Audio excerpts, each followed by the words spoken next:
आप सभी को एनबीसी भारत की ओर से शारदीय नवरात्रि की हार्दिक शुभकामनाएं। आपके साथ मैं हूं आरती तुनाग। आज से शारदीय नवरात्रि शुरू हो चुकी है। शारदीय नवरात्रि में मां दुर्गा के 9 रूपों की पूजा की जाती है, जिनमें शैलपुत्री, ब्रह्मचारिणी, चंद्रघंटा, कुष्मांडा, स्कंद माता, कात्यायनी, कालरात्रि, महागौरी और सिद्धिदात्री माता की पूजा होती है। इस पर्व के हर दिन मां दुर्गा के अलग अलग रूपों का विशेष महत्व है और आज पहले दिन मां शैलपुत्री की विधि विधान से पूजा की जाती है। मां शैलपुत्री की पूजा का हिंदू धर्म में क्या महत्व है और मां शैलपुत्री की पूजा पाठ और व्रत करने से आपको क्या लाभ मिलता है, चलिए बताते हैं आपको।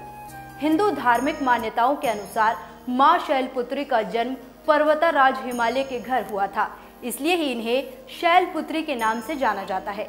मां के इस रूप को करुणा और स्नेह का प्रतीक माना जाता है।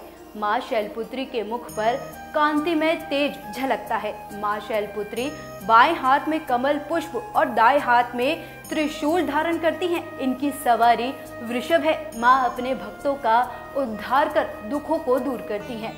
पौराणिक कथाओं के अनुसार एक बार प्रजापति दक्ष ने यज्ञ करवाने का फैसला किया। इसके लिए उन्होंने सभी देवी देवताओं को निमंत्रण भेज दिया। अपनी पुत्री सती और दामाद भगवान शिव को नहीं बुलाया। देवी सती उस यज्ञ में जाने के लिए बेचैन थी, लेकिन भगवान शिव ने उन्हें बिना निमंत्रण के वहां जाने से मना किया।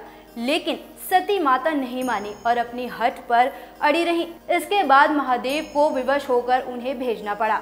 सती जब अपने पिता प्रजापति दक्ष के यहाँ पहुंची तो वहां किसी ने भी उनसे प्रेम पूर्वक व्यवहार नहीं किया। उनका और भगवान शिव का उपहास उड़ाया।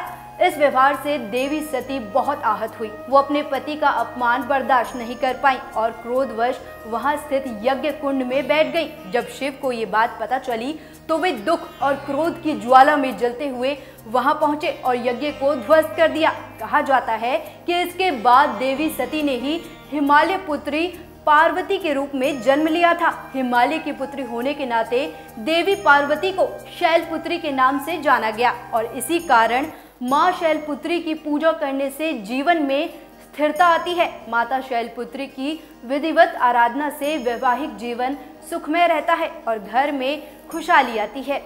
इनकी आराधना करने से मूलाधार चक्र जागृत होते हैं, जो अत्यंत शुभ होता है। इसके साथ ही नवरात्र के प्रथम दिन मां शैलपुत्री की पूजा करने से चंद्रमा से जुड़े सभी प्रकार के दोष दूर हो जाते हैं और सौभाग्य की प्राप्ति होती है। तो आप सभी अपने जीवन में स्थिरता लाने के लिए नवरात्रि के पहले दिन मां शैलपुत्री की पूजा विधि विधान से करें। निश्चित ही आपको लाभ होगा। अब हमें दीजिए इजाजत। हैप्पी नवरात्रि।